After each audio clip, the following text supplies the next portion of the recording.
Welcome to CTV on this Wednesday night. I'm Dillon Thomas. And I'm Lena Howland. We have some breaking news this evening. Police say a body was found in an Arvada open space. Police and FBI are processing the crime scene and have not said if the body is 10-year-old Jessica Ridgeway.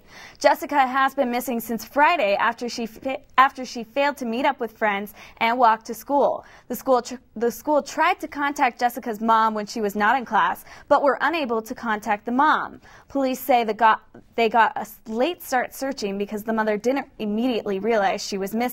Stay tuned to CTV for further updates on this case.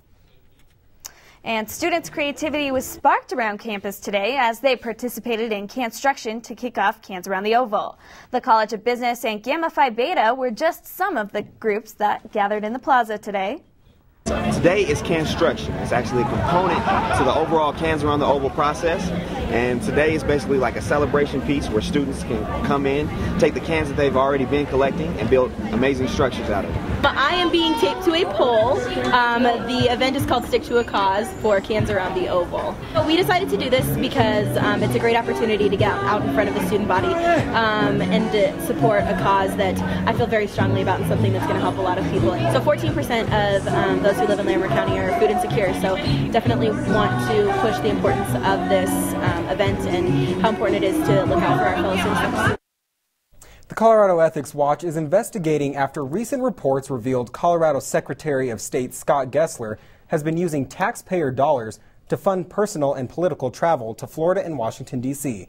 Rich Coolidge, spokesman for the Secretary of State office, said these trips were taken as part of his role as secretary and not for Scott Gessler.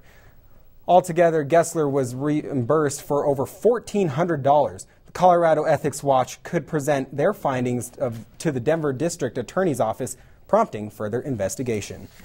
And First Lady Michelle Obama is in Colorado campaigning for her husband over the next 2 days. On Wednesday, she has campaign events in Fountain and Durango, and on Thursday, she is scheduled to visit Castle Rock.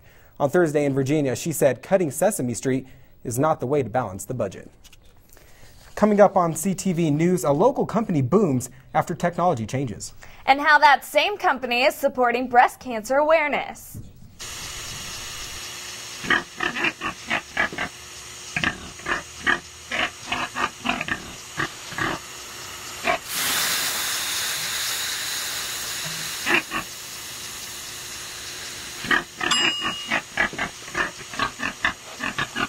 Cook foods to the right temperature using a food thermometer. 3,000 Americans will die from food poisoning this year. Keep your family safer. Check your steps at foodsafety.gov. 43,000 CSU Ram alums call Denver home. Now it's easier for Denver Ram fans to stay connected with CSU. CSU is proud to announce the new Colorado State University Denver Center, where Ram alums will feel at home. It's a place to make professional connections, enjoy events with other alumni, and even show your Ram pride with a wide selection of CSU fan gear. Stay connected with CSU, the CSU Denver Center at 17th and Glenarm. Learn more at rams5280.colostate.edu.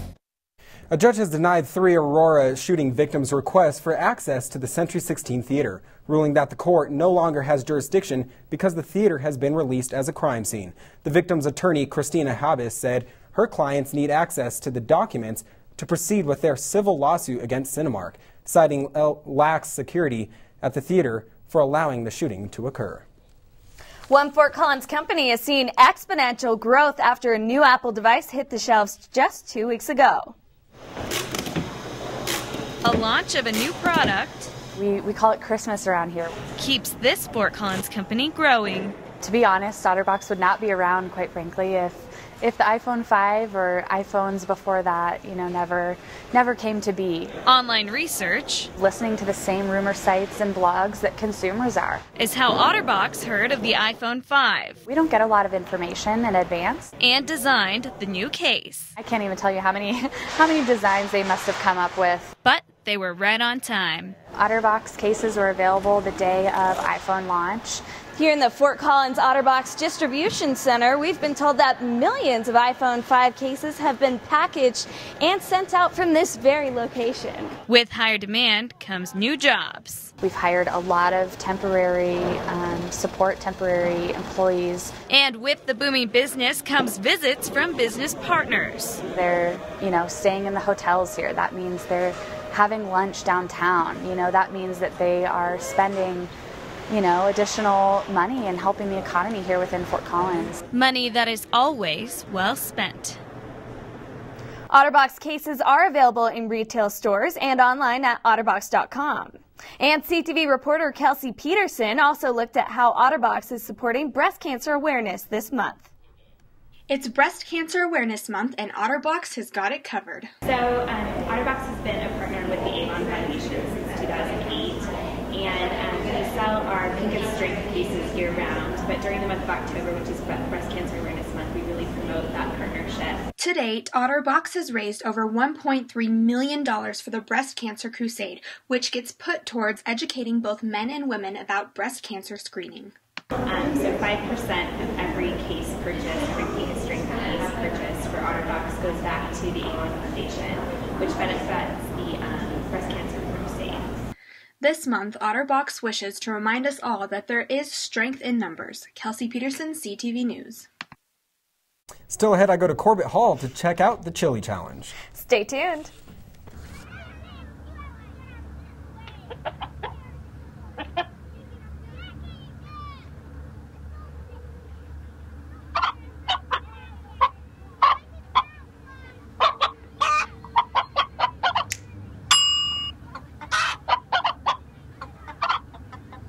Separate raw meats from other foods by using different cutting boards. 3,000 Americans will die from food poisoning this year. Keep your family safer. Check your steps at foodsafety.gov. Solving real-world problems is a hallmark of research at Colorado State University. The Engines and Energy Conversion Lab at CSU is committed to meeting the global energy challenges of the 21st century. Developing countries use our clean-burning wood stoves, giving them safe and sustainable technology, helping to reduce indoor air pollution and improving the quality of lives. Colorado State University Research. Local discovery, global impact. The U.S. Anti-Doping Agency said 11 of Lance Armstrong's former teammates testified against him in the doping case. The USADA said this is the most sophisticated, professionalized, and successful doping program that the sport has ever seen. A decision is expected late Wednesday that could suspend Armstrong from a lifetime of racing and strip him of his 7 Tour de France titles. And Jerry Sandusky is on the way to prison for at least 30 years. He faced a maximum of 400 years after being convicted of sexually abusing 10 boys over a 15-year period. His maximum sentence is 60 years. 68-year-old Sandusky will probably live out his life in prison. Amidst large renovations to campus dormitories, one event that has continued for a decade now is the CSU Chili Challenge. I stopped by Corbett Hall to see what the event was all about.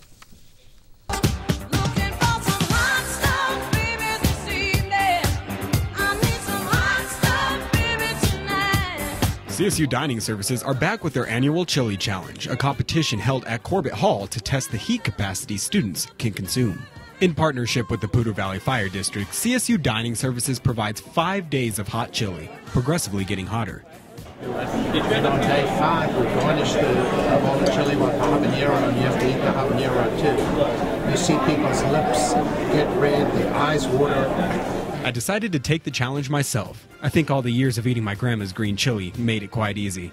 As for eating an habanero, well, let's just say I've learned my lesson. But for others, the chili isn't too bad on the taste buds. It's really good chili. Every day it gets better and better. We asked a firefighter what his recipe for avoiding the heat was, especially as the challenge continues through day 5. The best thing is just to eat something like a sandwich or tortilla or something along those lines that will absorb that heat and absorb it off your tongue and out of your mouth. Between all the veterans we questioned, there was one overall tip they gave for success. The best thing to do is to not drink the water. I don't drink any water. Oh yeah, no water until after. apologize for some small technical difficulties within that. The Poudre Valley Fire District uses the event to bring awareness to Colorado's dry climate. Firefighter Ray Gillen also said he uses the event to connect with CSU students outside of emergency situations. A student at Rice Elementary in Wellington has been diagnosed with whooping cough. This case comes at a time when a record number of whooping cough cases have been reported. The average number of cases of whooping cough in Colorado is 180. But this year alone, from January 1st to September 29th, there have been 976 cases reported. If you're interested in getting a whooping cough vaccine, they are available at the CSU Health Center, King Soopers Pharmacies, and Walgreens Pharmacies. Coming up after a quick break, another fire plagues Colorado. And Kari Pills joins us for weather. If you're looking for a new pet that you can cherish every day, consider adopting from a shelter. Shelters are full of healthy, loyal, fun, loving pets, eager to become a part of your family. A person is the best thing to happen to a shelter pet, so bring home your new buddy today. To find out more, you can visit theshelterpetproject.org.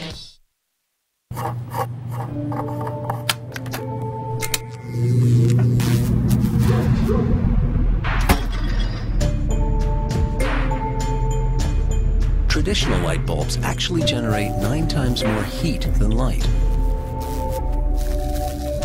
Switch to Energy Star light bulbs, and you'll realize just how much cash you were really burning through. Saving energy saves you money. Learn more at EnergySavers.gov. The Fern Lake fire burning in Rocky Mountain National Park has stayed steady at 300 acres. The fire is located 2 miles west of the Fern Lake trailhead in Moraine Park. There are 65 fire personnel currently fighting the fire. So far, no plans to evacuate residents have surfaced. The cause of the fire is still under investigation. And Kari Pills joins us now for weather. Yeah, Kari, will the firefighters have a problem with wind or weather affecting this fire? You know, it was quite windy today, Dylan, so we're really not sure how that's going to be overnight, but we'll definitely fill you in tomorrow morning.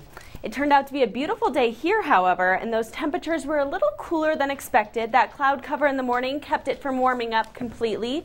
We saw partly cloudy skies throughout the night, so those gusty winds will stick around and will make it difficult for tomorrow.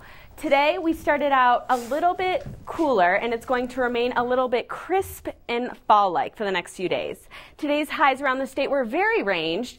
Denver at 54, Fort Collins at 48, Vail at 48, and Gunnison at 54. A system that is to the north of us right now will drop down on Friday, bringing us some snow in the high country. It'll move quickly, though, so by mid-morning on Saturday, we should be seeing warmth again. It really depends on how cold it gets, and the colder it gets, the more snow we'll see up there. Now let's take a look at your 7-day forecast. Friday in Fort Collins will be a high of about 66 degrees, and there's a slight chance for thunderstorms until 9 a.m. as the front moves through. However, the chance is only about 30%. Saturday, there will be a 10% chance of showers, and it'll get up to about a high of 68 degrees. It'll also be a little breezy, so you might need a light jacket. Sunday will be mostly sunny with a high of 68 again and a low of about 45 degrees. Monday and Tuesday will warm back up a little and will be mostly sunny with cloud cover early. Enjoy that fall weather. Back to the desk. Mimi, the beloved Asian elephant at the Denver Zoo, died on Tuesday. She had been in hospice care over the past few months due to a natural decline in health. Mimi was born in India, and although her exact age is unknown, she's believed to be about 57. She came to the zoo in 1961. The Denver Zoo president, Craig Piper, said that this is an incredible sad loss for the Denver Zoo. Words cannot describe how much she will be missed. And on a lighter note, 2 pranksters stole a goat from a California petting zoo and later returned it with its nails painted. The owners of the petting zoo are not surprised that this goat was stolen because it is very nice and jumps on people's laps to give them kisses. The nails were painted my favorite color, pink. As of now, the thieves are still on the lam. At least it's not any baby monkeys riding a pig. Unfortunately, that's all the time we have for you tonight. Have a great night.